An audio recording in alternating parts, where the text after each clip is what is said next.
नमस्कार बच्चों, स्वागत है आपका द पल्लवी एकेडमी में। बच्चों, आज हम इस वीडियो में व्याख्या भाग 2 के अंतर्गत राम लक्ष्मण परशुराम संवाद पाठ का जो शेष अंश रह गया थे व्याख्या के लिए, उसकी व्याख्या के बारे में जानेंगे। तो आप मेरी वीडियो को पूरा देखें और अंत तक देखें। और हाँ, मेरी वीडियो पर आगे बढ़ने से पहले जल्दी से मेरे चैनल को सब्सक्राइब कर लें, मेरे चैनल को ज़्यादा से ज़्यादा बच्चों तक शेयर करें और लाइक अवश्य करें। तो चलिए अब हम अपनी व्याख्या की ओर बढ़ते हैं। नमस्कार बच्चों, मैं फिर से आपके बीच में उपस्थित हूँ। पार्ट 1 वीडियो, इससे पिछली वाली वीडियो में हमने क्षितिज के पार्ट 2 राम लक्ष्मण परशुराम संवाद के 2 खंड यानी कि 2 पार्टों में हमने इस पाठ को समझने की कोशिश की थी।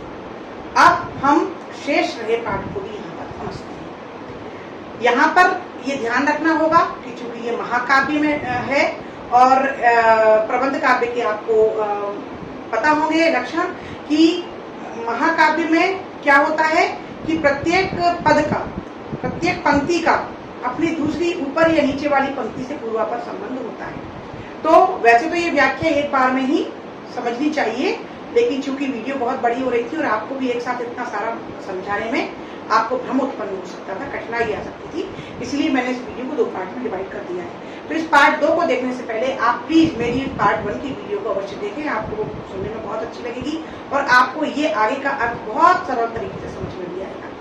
तो आज हम पाठ के अंतिम 8 चौपाई और दोहे का अर्थ यहाँ पर स्पष्ट करेंगे। तो आप जल्दी से किताब अपने हाथ में लीजिए और मेरे साथ में सस्वर वाचन कीजिए। बेहसी लखन बोले मृदुबानी, अहो मुनीस महाबट मानी। पुनि पुनि मोहि देखाव कुठारु, चहत उड़ावन फूक पहारू। यहाँ कुम्हड़वतिया को नाई, चेतर जनी देखी मर जाई। देखी कुठारु सरासन बाना, मैं कछु कहा सहित अभिमाना। भ्रगुसुत समुझ जनेऊ बिलोकी, जो कछु कहु सहु रिस रोकी। सुरमहि सुर हरि जन रुगाई, हमरे कुल इन पर न सुराई। बधे पापु अपु कीरति हारे, मरतहु पाप तुम्हारे। कोटि कुल से सम बचन तुम्हारा, व्यर्थ धरहु धनु बाण कुठारा। जो बिलो की अनुचित कहे, क्षमऊ महामुनि धीर। सुनि सरोस भृगुवंश मणि, बोले गिरागमीर। तो बच्चों, ये हमारी पंक्तियां थी जिनका आज हम व्याख्या करेंगे। व्याख्या करने से पहले थोड़ा सा मैं, वैसे तो आप पिछली वीडियो मेरी देखेंगे ही, पर मैं यहाँ भी थोड़ा सा प्रसंग बता देती हूँ कि ये उस समय की घटना का चित्रण इस पंक्तियों में किया गया है जब भगवान श्री राम के द्वारा भगवान शंकर का धनुष जनकपुरी में तोड़ा गया और सीता जी से विवाह किया गया। तो उस धनुष के टूटने पर महर्षि परशुराम वहां आकर बहुत क्रोधित होते हैं और बहुत सारे क्रोध वचन कहते हैं। उनके वचन के प्रति उत्तर में जो लक्ष्मण जी ने उनसे बात की है, उसका वर्णन इन पंक्तियों में किया गया है। तो परीक्षा में प्रश्न आता है कि नीचे दिए गए पंक्तियों का संदर्भ प्रसंग सहित व्याख्या कीजिए। तो बच्चों, इसका संदर्भ क्या होगा? मैंने पिछली वीडियो में समझाया कि संदर्भ का अर्थ होता है कि आपकी परीक्षा में दी गई पंक्तियां कहाँ से आई हैं। तो आपको लिखना होगा पाठ्य पुस्तक का नाम, आपकी किताब का नाम है क्षितिज भाग 2 और पाठ का नाम है राम लक्ष्मण परशुराम संवाद और इसको लिखने वाले हैं गोस्वामी तुलसीदास जी। इसके बाद लिखना होता है प्रसंग। पर हाँ बच्चों, प्रसंग, संदर्भ और व्याख्या तीनों के ही अलग अलग नंबर होते हैं। तो संदर्भ तो बहुत ही सरल होता है, आपको केवल अपनी पद पहचानना है कि ये किस पाठ का है ना, और बस पाठ का नाम लिखना है और उसको लिखने वाले राइटर का नाम लिखना है। प्रसंग के भी नंबर होते हैं, व्याख्या के भी नंबर होते हैं। तो बच्चों को बात करते हैं। तो प्रसंग मैंने पहले ही बताया कि इस पूरे पाठ का एक ही प्रसंग है। इन पंक्तियों में लक्ष्मण जी और परशुराम जी के बीच में बातचीत हुई है, तो हम प्रसंग में लिखेंगे। प्रस्तुत पंक्तियों में कवि गोस्वामी तुलसीदास जी ने धनुष के टूट जाने पर क्रोधित परशुराम और लक्ष्मण के बीच जो बातचीत हुई है उसका चित्रण किया है। व्याख्या, हम व्याख्या के लिए कठिन शब्दों का अर्थ पहले देख लेते हैं, तो उसमें आपको व्याख्या को समझने में सुविधा होगी।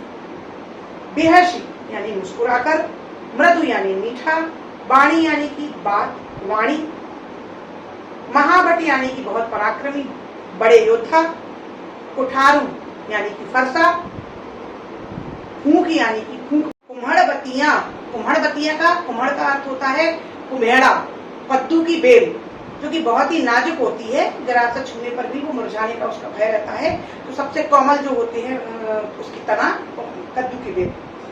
सरासन यानी कि बाण, धनुष बाण। बिलोकी यानी देखना। हरिजन यानी कि हरि के व्यक्ति, भक्त। ऋषि मुनि, गाय यानी गाय। अपकीर्ति यानी कि अपयश। कुलिश, कुलिश का अर्थ होता है कठोर।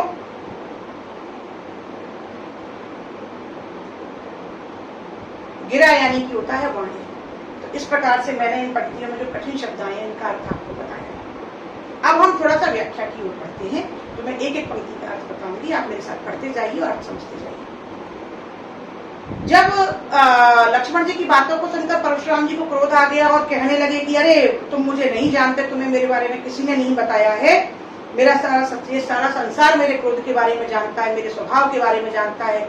मैंने अनेकों बार इस धरती से क्षत्रियों का सर्वनाश किया है, और उस धरती को कई बार ब्राह्मणों को दान दे दिया है, मैंने सहस्त्रबाहु को मारा है, और मैं बहुत मेरा ये जो फरसा है ये इतना भयानक है कि इसके डर के मारे गर्भवती स्त्रियों के गर्भ अपने आप ही नष्ट हो जाते हैं, बच्चे पैदा होने से पहले ही गर्भ में ही डर के मारे खत्म हो जाते हैं। तो इस प्रकार के जब क्रोध भरे वचन जब लक्ष्मण जी ने सुने कि परशुराम जी अपने मुंह से अपनी बड़ाई कर रहे हैं, तो लक्ष्मण जी फिर मुस्कुरा दिए। और मैंने पिछली वीडियो में आपको एक बात बताई थी कि जब आप पर बहुत कोई गुस्सा कर रहा हो, बहुत तेज गुस्सा कर रहा हो, और आप उसके आगे हंसे, तो क्या होगा बताइए?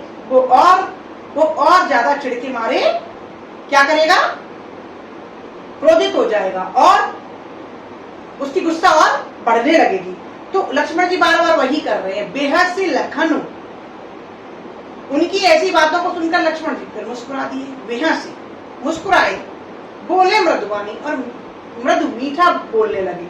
मतलब बोल तो टेढ़ा रहे हैं लेकिन मीठा बोल रहे हैं, धीरे से बोल रहे हैं, मधुर वचनों में अपनी बात कह रहे हैं। तो उनके मधुर वचन कैसे हैं जिससे उनका क्रोध भड़क जाता है परशुराम जी का? तो देखिए लक्ष्मण जी कहते हैं बेहद से लखन बोले मृदुवानी। लक्ष्मण जी मुस्कुराकर मधुर वचनों में कहने लगे, अहो मुनीश महाभटमानी। अहो, अरे मुनीश यानी कि मुनि श्रेष्ठ, महाभटमानी, अपने आप को बहुत बड़ा योद्धा मान रहे हैं। महाभट महान योद्धा, भट योद्धा, मानी मान रहे हैं। क्या कह रहे हैं? तो ये व्यंग हुआ ना कि हाँ ये मुनि अपने आप को महान योद्धा मान रहे हैं। पुनि पुनि मोहि दिखाओ कुठार, और बार बार मुझे ये फरसा दिखा रहे हैं। बार बार वो कह रहे हैं परशुराम जी मेरे फरसे को देखो, इससे डरो, इसने ये किया, इसने वो किया। तो लक्ष्मण जी उसी को मुस्कुराकर कह रहे हैं कि अहो, अरे ये मुनि अपने आप को बहुत बड़ा योद्धा कह रहे हैं, और पुनि पुनि मोहि दिखा कुठारू, और मुझे बार बार ये कुठार, ये फरसा दिखा रहे हैं। चहत उड़ावन फूंक पहाड़, ऐसा लगता है कि ये फूंक से पहाड़ उड़ाना चाहते हैं। व्यंग कर दिया, फूंक पहाड़ू, जैसे कोई फूंक से पहाड़ उड़ाने की कोशिश कर रहा हो, उसी प्रकार से ये जो महायोद्धा मुनि श्रेष्ठ हैं, ये मुझे फरसा दिखाकर बार बार डराने का प्रयत्न कर रहे हैं। यहाँ कुम्हड़बतियां को नहीं। लक्ष्मण जी कहते हैं कि लेकिन यहाँ कोई कुम्हड़बतियां नहीं है, यानी कि कुम्हेड़े की बेल की तरीके से कोई नाजुक नहीं है। हम कोई छोटे मोटे नाजुक सरल से अबोध से बच्चे नहीं है कि आप हमें कुम्हड़बतियां सोच रहे हो कि जरा सा छूने पर हम मुरझा जाए, या साथ तुम्हारे जरा से धमकाने पे, फरसा दिखाने पे हम डर जाएं। तो यहाँ कुम्हड़बतियां को नहीं, जे तर्जनी देख मर जाए। जो आपकी तर्जनी होती है बेटा, अंगूठे के बगल वाली उंगली, जो तर्जनी को देखकर हम मर जाएं, यानी कि डर जाएं, ऐसे हम अबोध कमजोर बच्चे नहीं है, कुम्हड़बतियां नहीं है, कद्दू की कोमल सी लता नहीं है, टहनी नहीं है कि हम तुम्हारी उंगली देखकर डर जाएं। देख कुठारू सरासन बाना, मैं कछु कहा सहित अभिमान। देख कुठारू सरासन बाना, हमने भी ये फरसे देखे हैं और धनुष्मान बहुत देखे हैं। मैं कछु कहा सहित अभिमाना, इसीलिए मैं भी कुछ अभिमान के सहित कह रहा हूँ। मैं कछु कहा सहित अभिमाना, मैं भी अभिमान के साथ कह रहा हूँ। ऐसा ऐसा मत समझना, हमने भी ये फरसे और धनुष बाण देखी है। अपन कहती है ना कि हमें हल्के में मत लेना बच्चों। लक्ष्मण जी क्या कहते हैं कि हमें कुमड़बतिया में मत लेना, कद्दू के बेल के समान कमजोर और वैसा मत समझना कि तुम्हारे ये फरसे को देखकर, तुम्हारी ये लंबी लंबी बातों को सुनकर हम डर जाएंगे। हमने भी तुम्हारे ये फरसे और धनुष्बाण बहुत देखे हैं, इसीलिए मैं भी अभिमान के साथ कह रहा हूँ। भृगुसुत समुझ जनेऊ बिलोकी, भृगुसुत आपको ब्राह्मण पुत्र समझकर, और जनेऊ ये जो आप गले में जनेऊ धारण किए हुए हैं, बिलोकी यानी देखकर, जो कछु कहूँ सहो रिसरोकी, आप जो भी कुछ कह रहे हैं ना, इसको मैं अंदर से तो मुझे बहुत गुस्सा आ रहा है, लेकिन मैं उसे रोककर बर्दाश्त कर रहा हूँ। समझ गए लक्ष्मण जी क्या कह रहे हैं कि हमें ऐसा वैसा मत समझना कि हम तुम्हारी धमकी से उनके डर जाएंगे। तुम उनको इतनी देर से ये फरसा दिखा रहे हो, इन फरसों को, बाण धनुष बाणों को देखकर हम भी बड़े हुए हैं, इसीलिए मैं पूरे ईमान के साथ कह रहा हूँ कि मैं आपको क्यों छोड़ रहा हूँ कि आप एक ब्राह्मण सुत हैं, आप भृगु सुत हैं, आप ऋषि हैं, और गले में ये जनेऊ जो दिखाई दे रहा है ना, इसको देखकर आप इतना सब बोल रहे हैं, तो गुस्सा तो मुझे भी बहुत आ रही है, पर मैं अपने क्रोध को पीकर, क्रोध को सहन करके आपकी सारी बातें बर्दाश्त कर रहा हूँ। सुर महिसुर हरिजन अस अरुगाई, हमरे कुल इन पर न छुआई। कहते हैं हमारे कुल में, हमारे क्षत्रिय कुल में क्या परंपरा है कि देवों को, ऋषि मुनियों को, ब्राह्मणों पर और गाय पर हम प्रहार नहीं करते हैं, हम इन्हें दंड नहीं देते हैं। बधाए पाप अपकीरत हारे, इनका वध करने पर अपयश मिलेगा। हमारे यहाँ ये सिद्धांत है, हमारे कुल में ये परंपरा है कि देव, ब्राह्मण, ऋषि मुनि और गायों पर हमें प्रहार नहीं करना है, क्योंकि इनको मारने पर अपयश के भागी बनेंगे। इसलिए मारत हूँ पाप परिय तुम्हारे, इसलिए यदि ये हमें मारेंगे भी, हमें मारे भी, तो भी हमें इनका चरण पकड़ना ही श्रेयस्कर है। पा यानी पैर, तो अर्थात चूंकि आप ऋषि हैं, इसलिए मैं आप पर प्रहार नहीं कर रहा हूँ, और इसीलिए यदि आप हमें मारते भी हैं तो भी हम आपके चरण वंदना ही करेंगे। ठीक है। कोटि कुल सम बचन तुम्हारा, व्यर्थ धरव धनु बाण कुठार। अंत में कहते हैं कि अरे ऋषि मुनिवर, हे परशुराम जी, ऋषि श्रेष्ठ, आप जे व्यर्थ धरव धनु बाण कुठारा, ये आप बेकार में ही धनुष बाण और ये फरसा लिए घूम रहे हैं, इसकी आपको कोई जरूरत नहीं है। क्यों? क्योंकि कोटि कुल सम वचन तुम्हारा, तुम्हारे ये जो वचन है ना, ये तुम्हारे जो शब्द हैं, ये ही करोड़ों कठोरता को लिए हुए हैं। कोटि कलुष, इतने कठोर हैं कि इनको सुन के व्यक्ति वैसे ही खत्म हो जाए, है ना, अपने हाथ ही मर जाए, वो नष्ट हो जाए। इसलिए आपके लिए ये धनुष बाण और फरसा रखने की कोई आवश्यकता नहीं है। किसी का वध करना हो तो आपके ये कड़वे वचन, कठोर वचन ही पर्याप्त हैं। जो बिलो की अनुचित कहूं क्षमाऊं महामुनि धीर, इसलिए मैंने अगर देखकर आपसे कुछ अनुचित कह दिया है तो हे मुनि धीर, धैर्य को धारण करो मुनि श्रेष्ठ, और मुझे क्षमा प्रदान करो। सुनि सरोस भृगुवंश मणि बोले गिरा नबी, ऐसे वचनों को सुनकर जो भृगुवंश ब्राह्मण कुल श्रेष्ठ महामुनि परशुराम जी गंभीर होकर कहने लगे, गंभीर हो गए और कुछ वचन कहने लगे। तो बच्चों, ये इन पंक्तियों का अर्थ था।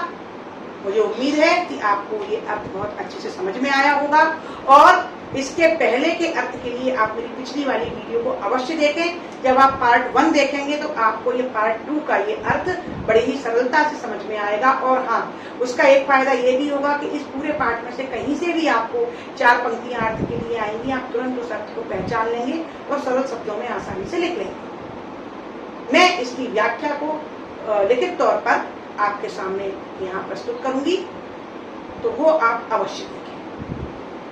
बच्चों, अब हम इस व्याख्या को थोड़ा लिखित रूप में देखते हैं। संकेत: बेहसी से लेकर गिरा गंभीर तक का हम अर्थ करेंगे। संदर्भ में पाठ का नाम, पुस्तक का नाम और रचयिता का नाम मैं पहले ही बता चुकी हूँ।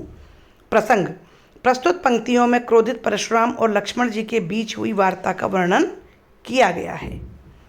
व्याख्या। मुनि परशुराम के क्रोधपूर्ण वचनों को सुनकर लक्ष्मण जी मुस्कुराते हुए मधुर वचनों में कहने लगे, अरे मुनिवर, आप तो स्वयं को बहुत बड़ा योद्धा मान रहे हैं और बार बार ये फरसा दिखाकर मुझे डराने का प्रयास ऐसे कर रहे हैं जैसे फूंक मारकर पहाड़ उड़ाना चाहते हैं। तो यहाँ कोई कमज़ोर कोमल कोई नहीं है जो आपकी इस उंगली को देखकर डर के मारे मर जाए। हम भी इन फरसों और धनुष बाण को बहुत देख चुके हैं, इसलिए मैं पूरे अभिमान के साथ यह बात कहता हूँ कि मैं आपको ब्राह्मण होने व गले में पहने इस जनेऊ को देखकर ही अपने क्रोध को रोककर आपकी बातें सह रहा हूँ, क्योंकि देव, मुनि, ब्राह्मण, भक्त और गाय पर हमारे कुल में कोई वध नहीं करता, क्योंकि इनके वध से पाप और अपयश के भागी बनते हैं। इसलिए आप यदि हमें मारेंगे तो भी हम आपके चरणों में प्रणाम ही करेंगे। मुनिवर, आपको यह धनुष बाण रखने की कोई आवश्यकता नहीं है। ये कठोर वचन ही किसी के वध करने में समर्थ हैं। फिर भी मैंने आपसे जो अनुचित वचन कहे, आप मुझे क्षमा करें। ऐसे वचन सुनकर परशुराम जी गंभीर भाव से कहने लगे। तो बच्चों, ये इस खंड का पूरा अर्थ था। इसमें विशेष में आप दोहा और चौपाई छंद लिख सकते हैं, अवधि भाषा लिख सकते हैं, साथ ही रौद्र रस का प्रयोग हुआ है, इस बारे में आप लिख सकते हैं। तो यहाँ पर आपके पाठ की समस्त व्याख्या कंप्लीट होती है और अब हम आगे प्रश्न अभ्यास की ओर चलते हैं। बच्चों, अब हम चूंकि पूरे पाठ का अर्थ कर चुके हैं, तो अब हम यहाँ पर थोड़ा सा प्रश्नों के बारे में भी बात कर लेते हैं, प्रश्न अभ्यास की ओर चलते हैं। तो आपके पाठ का जो पहला प्रश्न है वो क्या है कि परशुराम के क्रोध करने पर लक्ष्मण ने धनुष के टूट जाने के लिए कौन कौन से तर्क दिए हैं। तो लक्ष्मण जी ने धनुष के टूटने के लिए क्या तर्क दिए थे, मेरी पिछली वीडियो में मैंने आपको विस्तार से बताया है। लक्ष्मण जी ने क्या कहा है कि हे मुनिवर, इस धनुष को के टूटने में राम का कोई दोष नहीं। ये धनुष पुराना था, है ना, बहुत जर्जर हो चुका था और राम जी ने तो इसको छुआ है और ये छूते ही अपने आप टूट गया। तो इसलिए इस धनुष को तोड़ने में राम जी का कोई भी दोष नहीं है, क्योंकि ये पुराना था, जर्जर हो चुका था, इसलिए ये छूते ही टूट गया। ठीक है। प्रश्न क्रमांक 2, परशुराम के क्रोध करने पर राम और लक्ष्मण की जो प्रतिक्रियाएं हुई, उनके आधार पर दोनों के स्वभाव की विशेषताओं को अपने शब्दों में लिखिए। तो देखिए, राम और लक्ष्मण का जो स्वभाव है, दोनों में क्या अंतर है, आपको पूरे पाठ से समझ में आ गया होगा कि जब परशुराम जी क्रोध करते हैं तो राम जी उत्तर कैसे दे रहे हैं, बिल्कुल शांत विनम्रता के साथ। उनको नाथ कहते हैं, अपने आप को सेवक बताते हैं। तो इसका अर्थ ये हुआ कि राम जी का स्वभाव कैसा है, विनम्र है। वे विनम्र स्वभाव वाले हैं, वे शांत स्वभाव वाले हैं, बड़ों का सम्मान करने वाले हैं, सबका आदर करने वाले हैं और धैर्यवान है। ये राम जी का स्वभाव। और वहीं जब परशुराम जी जरूरत से ज्यादा क्रोध करने लगे, तो जब लक्ष्मण जी सामने आके बोलने लगे तो लक्ष्मण जी ने क्या किया, उनको प्रत्युत्तर किया, उनको व्यंग किए, उनको उन्हीं की उस पर जाकर जवाब दिए। तो इसका मतलब ये है कि जो लक्ष्मण जी का स्वभाव है वो थोड़ा सा उग्र स्वभाव वाले हैं। वो तुरंत जो अनुचित बात कहने वाले व्यक्ति हैं उनका प्रतिरोध करने वाले हैं। वे शांत स्वभाव के नहीं है, वो उग्र और क्रोधी स्वभाव वाले हैं। तो इस पर लक्ष्मण और परशुराम के संवाद का जो अंश आपको सबसे अच्छा लगा उसे अपने शब्दों में संवाद शैली में लिखिए। भाई देखिए, ये पूरा पाठ ही बड़ा रोचक है। लक्ष्मण और परशुराम जी के बीच में जो भी बात हुई है वो पूरा ही प्रसंग बहुत ही सुंदर है। तो ये प्रसंग आप पूरा दोनों वीडियो मेरी देखें और आपको इसमें सुनने में जो सबसे अच्छा प्रसंग लगा वो आप यहाँ पर अपने उत्तर में स्वेच्छा से लिखें। अगला प्रश्न है चौथा, परशुराम ने अपने विषय में सभा में क्या क्या कहा, निम्न पद्यांश के आधार पर अर्थ लिखिए। बाल ब्रह्मचारी अति क्रोही, विश्व विदित क्षत्रिय कुल द्रोही, भुज बल पुण्य भूमि भूप बिनकीनी, विपुल बार मई देवन दीनी, सहज बाव भुज छंद छेद निहारा, परसु बिलोक महीप कुमारा, मातु पितई जन सोच वस करही, महिष किशोर गर्भन के अरबन दलन, परसु मोर अति। तो ये आपका प्रश्न है।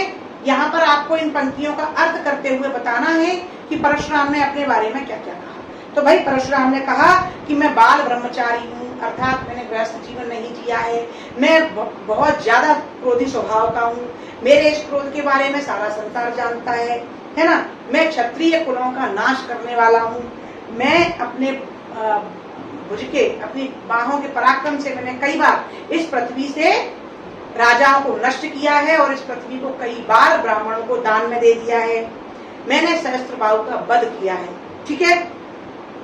तो इस प्रकार से हे नर बालक, हे राजा के पुत्र, तुम अपने माता पिता को सोच में मत डालो और मेरे फरसे को देखो, क्योंकि इस फरसे के डर से जो शत्रु की जो गर्भवती स्त्रियां होती हैं उनके गर्भ में ही उनके बच्चे समाप्त हो जाते हैं। तो इस प्रकार से परशुराम जी ने अपने बारे में इस पाठ में बताया है।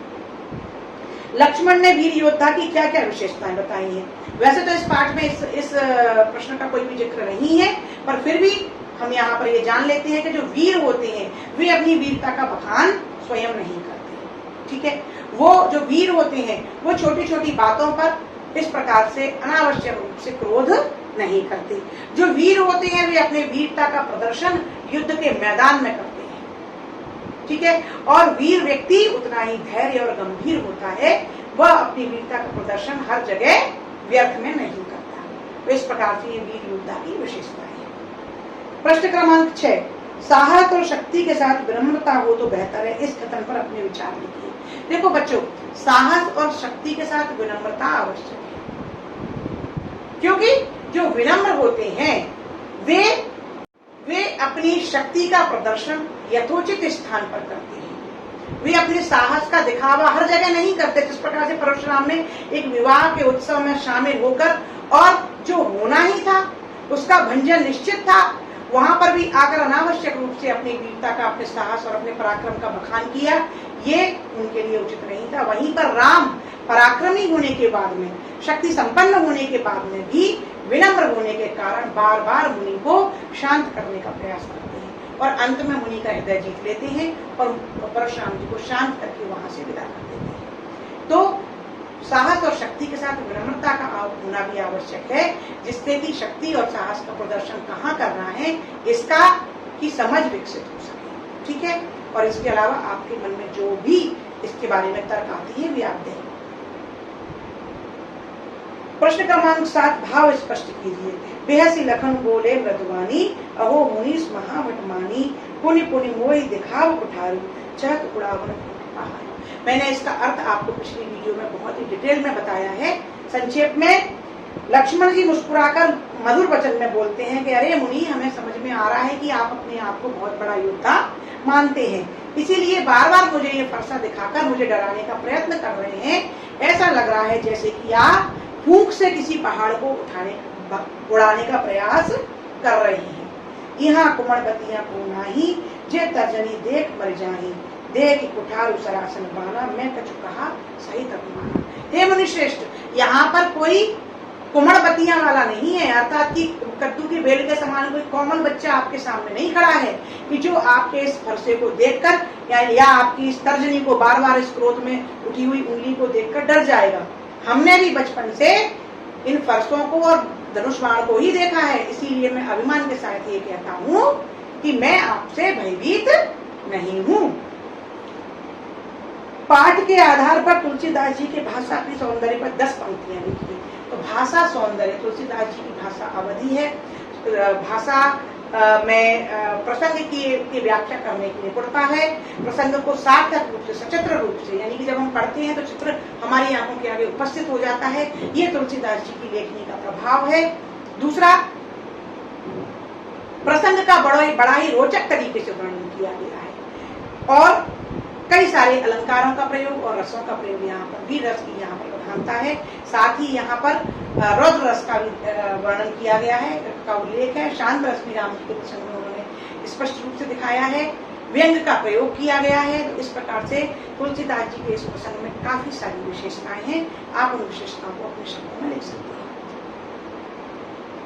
इस पूरे प्रसंग में व्यंग का अनूठा सौंदर्य है, उदाहरण के साथ स्पष्ट कीजिए। तो व्यंग यहाँ पर कहाँ कहाँ हुआ है? जहां जहां लक्ष्मण जी ने मुस्कुराकर कहा है वही व्यंग है। कैसे कि